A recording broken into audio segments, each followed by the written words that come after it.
Welcome back, Doug. Man, I'm so excited to be here. This was a real pleasure to watch this movie, like an extraordinary pleasure. And I think I don't even need to think, whatever. We can dispense with all the pretense. I know you think the same.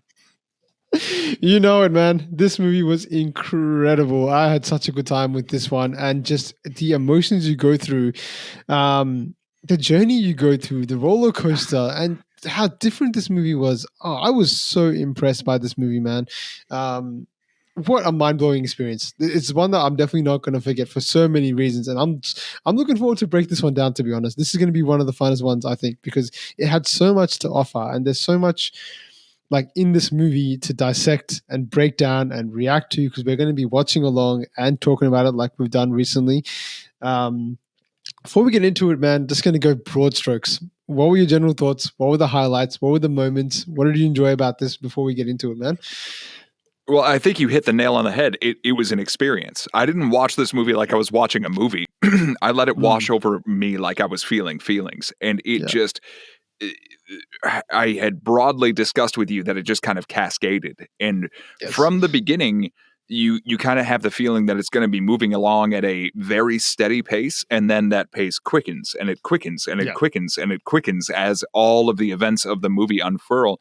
And as we were discussing earlier, what scenes we might want to react to, it's almost impossible to extract one from the monolith monsoon that ensues. It's very difficult. And the sum of all of its parts is that I was a ball of anxiety and tension, but I was enjoying myself. And I felt like I was getting a peek behind the veil of, a further peek behind the veil of the culture. And again, I want to give another shout out to Ashok, who's been doing incredible work sending me information all about the culture and civilization and linguistic, specifications. It's honestly been legendary, but it was a sensory experience. And the sound, and I had told you this before, the sound design of this film and the natural ecosystem and the environment being such a huge influence on what this movie eventually becomes was like not something I was at all prepared for, and so thrilled to discover. I was just head over heels. I told you I was sucked in, thoroughly sucked in. I couldn't wait to see what it was going to do next, and it just kept rolling and rolling. What about you? Yeah, man, this movie was entrancing, and thank you, Ashok, for just you're just we're just so grateful for all the help you get from knowing more about sort of the culture and stuff like that. It really enhances the experience, and this movie, as you said, it does sort of give you an insight into, I would say, a different side of the culture, how they sort of deal with death and stuff like that, and does it in a completely different way. But in terms of like watching this movie, you're exactly right. It feels like an experience, That's the best way to sort of capture it. It's like you're watching it at one time, but then afterwards, it doesn't even feel like you're watching a movie. It is a bit of a meditation in a way. Like you're kind of you're watching it. And I mean, as you sort of keep going and the climax scene, when that hits, it's just like you're somewhere else at that point. Chills. At that point, you are somewhere else. You're right there with Easy, man. You're right there, literally. Like if anybody had entered the room, I would have done to them what Easy does in that final scene. I would have been like, "Get out of here! Get out of here! I need my room!" Like, honestly, just like you need it. Like it made me feel like I was alone in a house with other people, and in the best possible way. That everybody's acting didn't feel like acting; it felt like it was real and it was raw, and it. To just broadly simplify it, which is a disservice to the movie, but to get to it quickly, the fact that it is essentially just the story of someone dying after just having had a discussion about what it would be like when they died, and then watching the devolution as everyone in the society learns of that death, and every single one of the things that was promised is unable to be delivered. And it just rolls and rolls and rolls, and everything is so genuine and honest and earned, and everyone has had an experience like that at some point in their life. If it's not necessarily with death, everyone has had a plan that has gone exceedingly wrong from the moment it was laid out, and it just felt like an extraordinary and like broader but also very specific. Like there was something about the wide shots that were used in the movie that made you feel so hollow and alone, like you were the only one experiencing it, even though you're surrounded by people. It was, I just am so excited. And that is an enormous credit to this film. Correct. It really is, man. I mean, it is. Yeah, I think the best word is entrancing. You're just like hollow vision, but at times you get out every now and then, so you're in this kind of perpetual state of like, I don't know, like your emotions are playing around a little bit because there's a lot of satire in this movie as well, which sort of takes you out into different areas as well. You're on the emotional journey to an extent, but this movie also, it takes you out emotionally as well sometimes because it makes it so procedural, especially during the second half. You're just like, wait a second, someone just died and we're not even emotionally connecting to that anymore. We're going other places. We're having Dileesh Pothen being a priest who's basically undermining this death and trying to play detective and trying to poke fun at that. There's so many things like that, man. But before we continue, speaking of sort of legendary, man, I have to give a shout out to a comment we got recently, man. Like, this is so unbelievable. And thank you so much, mate, because you've given us such a good insight. It's the one I shared with you, Doug, on Slack. Yes, beautiful. Where you just basically broke down this movie in the context of this trilogy. And we're going to have to use your comment across all the movies we review across these three because, they give such a good overtone and give overview of basically what this is about. So this movie, Ee.Ma.Yau, essentially is about the first three sins he's mentioned: pride, envy, and wrath. And I'm just going to read out a little bit here from the comment because it's just so, I think it's well written and it tells you exactly what this movie is sort of about from, I guess, a higher level, I guess. But this is the first step of purgatory where the sinned person is accompanied onto the next step of purgatory by the angel of death, which is what we sort of see towards the end. In this movie, in the last scene, shows angel of death accompanying the sin people, a boat with angel of death carrying dead people to the distant sea. In this movie, the main character who died is shown as a sin person, and add on that Ee.Ma.Yau means Isho Maryam Yusuf, as in Malayalam, and in English translated Jesus, Maryam, and Joseph. So there are obviously a lot of these are the last three words spoken to the ears of the person who died before their burial, according to Christian belief. There's a lot of sort of overtones to religion in this one as well. And watching it under that lens, not being a super religious person, but knowing sort of some of the connotations that this has, which are pretty universal, I think was just a whole nother level. Like there's so much subtext in this movie when you sort of watch it with a close eye and you see some of the other characters and who they are in the movie. And we're going to sort of get onto that as well, I think, because some of the scenes that we're going to see, I think they're going to bring about those characters as well. But yeah, Doug, let's get on to the first one, man. Let me start with the first scene. Let's react to that. Let me bring it up. Yeah, sweet.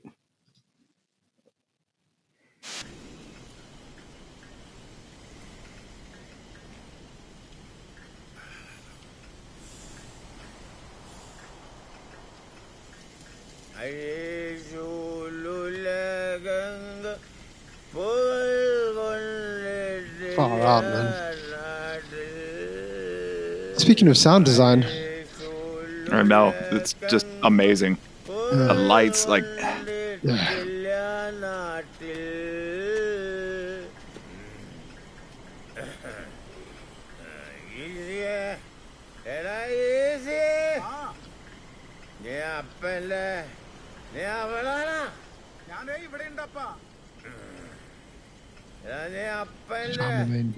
Charles മന്ത്രിയുടെ ചവിട്ടാനുണ്ടോ വാടാ ഞാൻ കാണിച്ചു തരാം വാടാ അപ്പന്റെ കൂടെ കള്ളു കുടിക്കാൻ പാടില്ല അമ്മേ അപ്പന്റെ ചവിട്ടാടാൻ തുടങ്ങാൻ പോയ കാണാൻ പറഞ്ഞ അപ്പനങ്ങാടി ചീഞ്ഞല്ല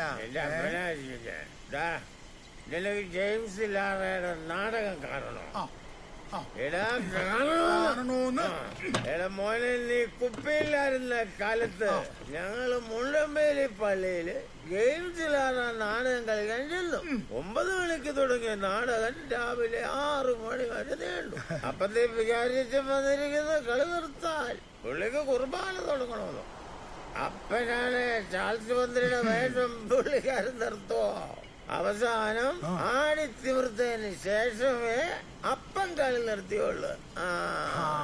അതാണ് അപ്പം കളിക്കുന്നു കാർലോല്ലേ കാണണോന്ന്. അഴിചൂലുലകെങ്കും പുകൾ കൊണ്ടിട്ടില്ല നാട്ടിൽ അൻപുടൻ വാഴങ്കേ സരസ്യാവു സരസൽ നിഴൽമീ കുത്താവുരൈ.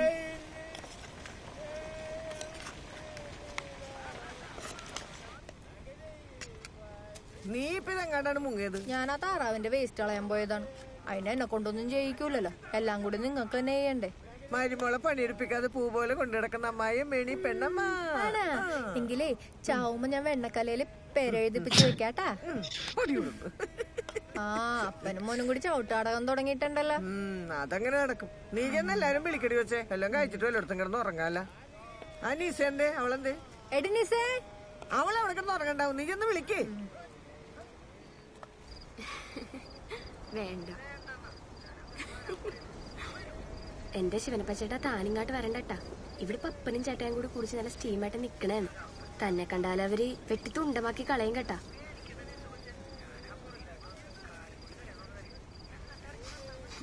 ആ കാലം കൊഴിയ നടക്കൂല കേട്ടാ. എന്നാ പിന്നെ താൻ പോയി ചാകും, അതാണ് നല്ലത്. എടി നിസേ,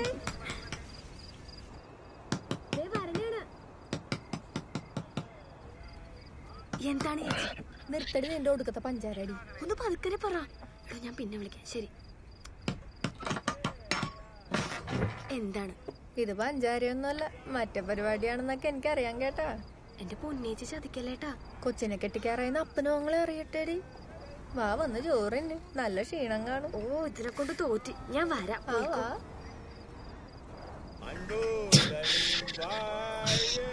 ലാസ്റ്റർ നീ ജൂണിലടച്ച് ജൂലൈയിലടച്ച് 4000 ചിലാണ്ട് രൂപ നിന്നെ എവിടെ അടച്ചാലാണ് തടിവട്ടാവുള്ളൂട്ടാ. കള്ളക്കണക്ക് നിന്റെ അപ്പഴാണ് ഉണ്ടാക്കണടാ. അന്ന് ചിട്ടിക്കാശിന്ന് മുഴുവൻ പൈസ പിടിക്കാന്ന് പറയുമ്പോ നീ എന്താണ് പറഞ്ഞത്? നിന്റെ അമ്മ ചാവാൻ കിടക്കുന്ന മുഴുവൻ പൈസ കൊണ്ട് അങ്ങോട്ട് പോയല്ല. എന്നിട്ട് മറ്റടുത്ത് വർത്താനം പറയണ പരമനാറിയടാ ലാസ്റ്ററെ. എനിക്കറിയടാ നാളെ നേരം വെളുത്ത് നിന്റെ വീട്ടിലൊന്ന് പള്ളിക്ക്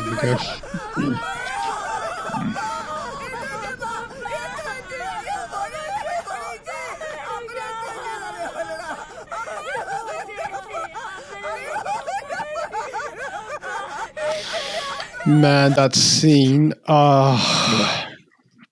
That was when I knew. That was when I knew that we were in for something. The way that it was shot, like the effortless language of cinema, that it cannot be effortless. Like so much effort went into everything. And I'm glad you said sound design exactly what you did with the lights.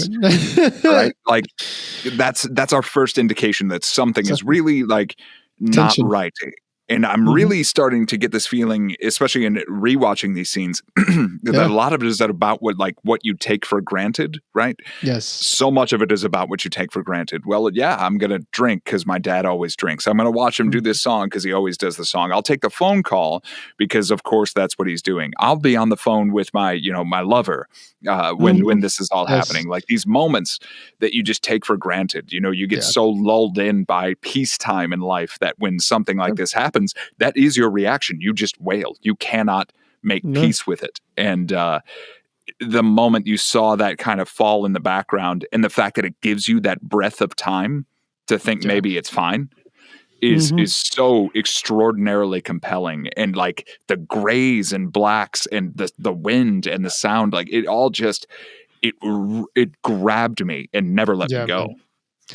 No, definitely. And the one thing that the sound design, the fact that the song keeps playing throughout the entire time, like you hear it in the background while the mother, the mother and daughter-in-law having a conversation, while the daughter-in-law and the sister having a conversation. You just hear it constantly playing. It's like there, but as you said, it's in the background, right? It's not the focus. It's sort of it's a similar kind of concept. It's not the focus of your life where it should be. And you see that. But I think the reason why I sort of included the scene was because essentially like the intro of the scene, when we sort of see Ishii's character, we see him, this is the only time of this, and probably the end is the only time when we see him actually have life. Because throughout most of this movie, he's basically just completely like he has no emotion. He's just devastated. He can't do anything. So you get to see the range of who he is before this. He's like, I see a loving son. He's enjoying time with his father. He's emotional, trying to get things done. He's erratic at times. He has a family as well that we should see throughout as well. And just to see that completely just disappear from the face of the earth, just in a moment after that, basically, it's gone like that. And he becomes very procedural after that. I just thought it was fantastic. And yeah, there's just so much to like. I mean, I did look up that little dancing that he does, like that, because I was wondering, like, what is this specific, what he's doing? I think it's an ancient traditional art form from Kerala or from Tamil Nadu that's been imported to Kerala. I think it's to do with something with the church or something like that. We'd love to know more in the comment section. Obviously, I was trying to find out if there's some significance to that particular moment, because as you said, like, this movie is so intentional. Like, there's a reason why he chose that particular song, for instance, a reason why he chose that particular scene, for instance, that particular dance form, for instance, and the Charlemagne, actor, Charlemagne, yeah, exactly, the leader, right? Charlemagne, basically, it's Charlemagne play, I'm guessing, is based on him. So his father was doing that, and he's doing that in his last moments. Something is there. Like, he's obviously adding some commentary upon that as well, which is just so good. But the light flickering as well, the light was because I saw, like, yes, it's such a great sense of tension that, on, off, and the son's always the one throughout the start to always fix it. So his sort of role in, the household is basically that at the moment. Because, again, no exposition. They're able to tell us basically the family structures directly through that. Just through that scene right there.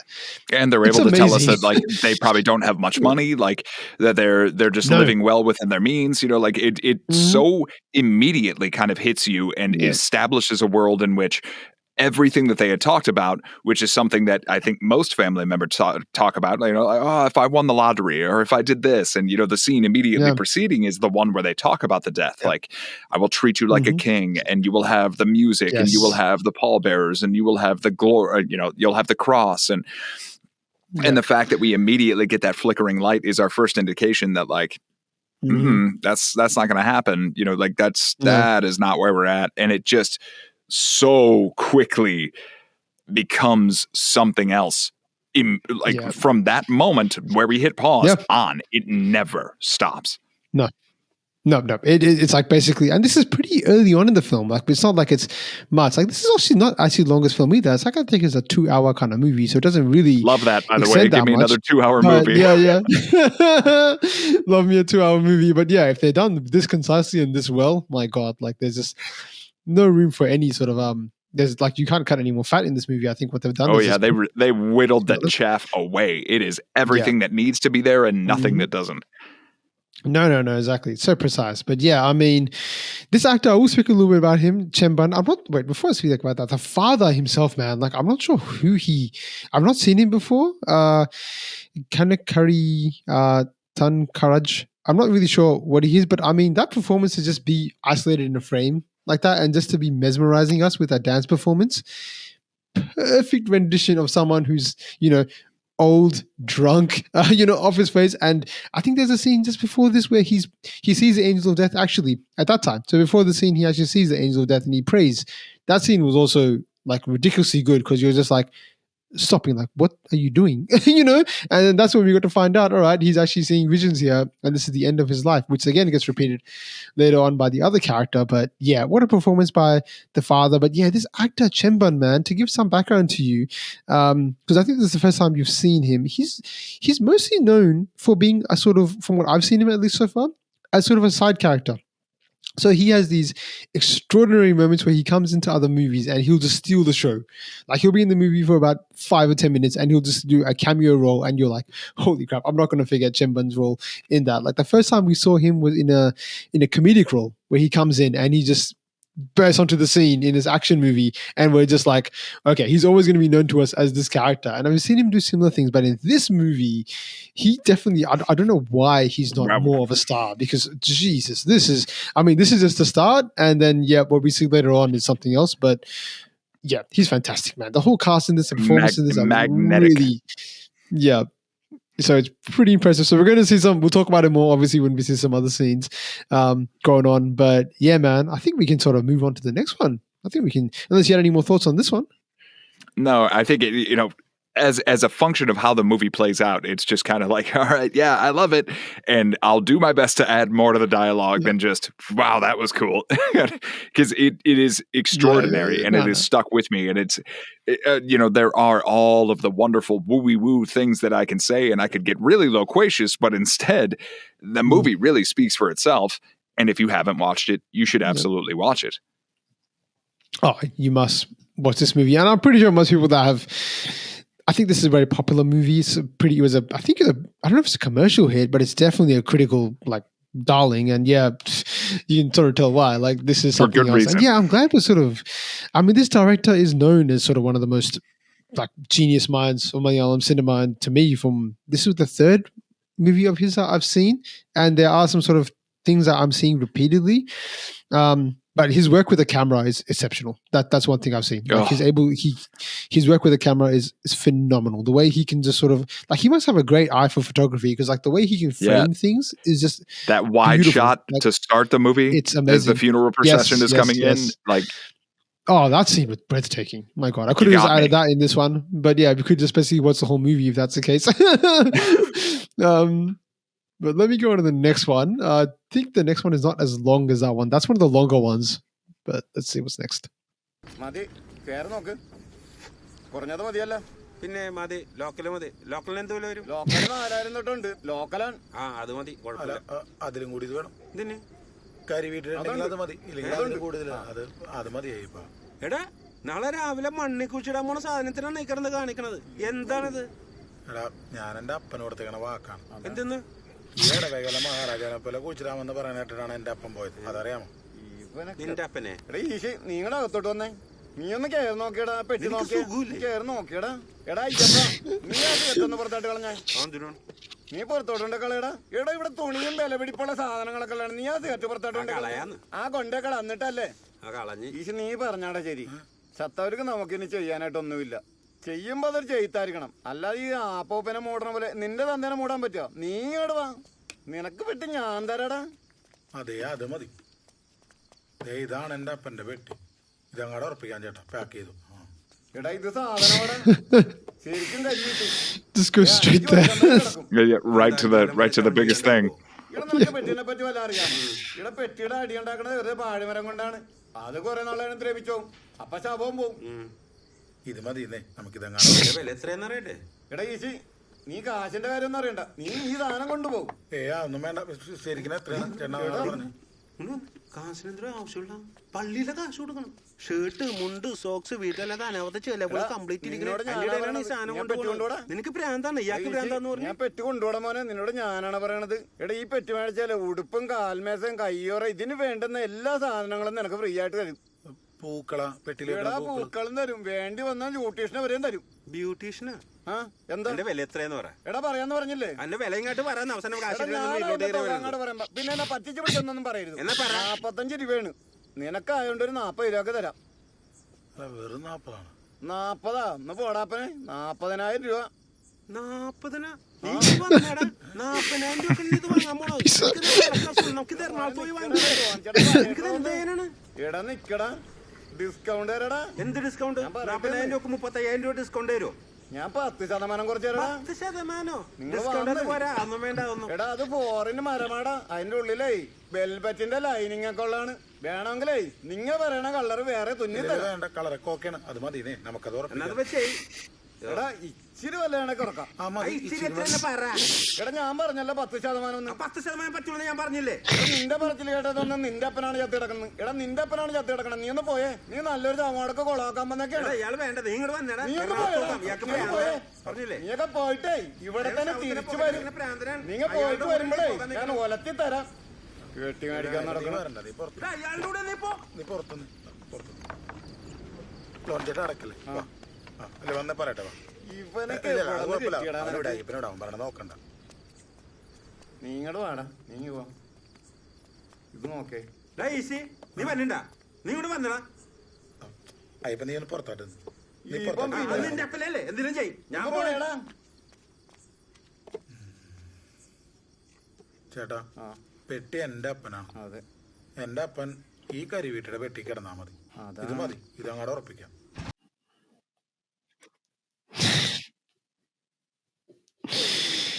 Oh man, I mean, watching that scene the second time now and knowing the context of what he's actually trying to do. What is going to happen? Yeah. But I mean, the reason I included that is because this movie does something pretty incredible, that it takes one of the most serious topics that you could ever think of in death and inserts so much satire and comedy into it. It's kind of ridiculous and it catches you off guard. Because, like, you know, I'm like, I shouldn't be laughing at this, but this is ridiculous what's happening right now. Like, you're basically trying to hustle this guy. The part that cracked me up is as soon as he said that my dad's like a king, he's like, oh, your dad's a king, huh? Oh, yeah. Well, that's the crazy thing about watching a scene like this is that I'll never forget when my dad's mom died. Like, you're walking around a funeral home here in the United States anyway. Yeah. You're walking around a funeral home and all of these arrangements are being made and you're hemming and hawing about what kind of material the coffin is going to be made out of. That person is dead. They are dead. Yes. Now, I understand that there's a lot of pomp and circumstance as pertains specifically to religious ceremonies and cultural, importance and specifications, but that's where the industry of death comes in to gouge the living of their money.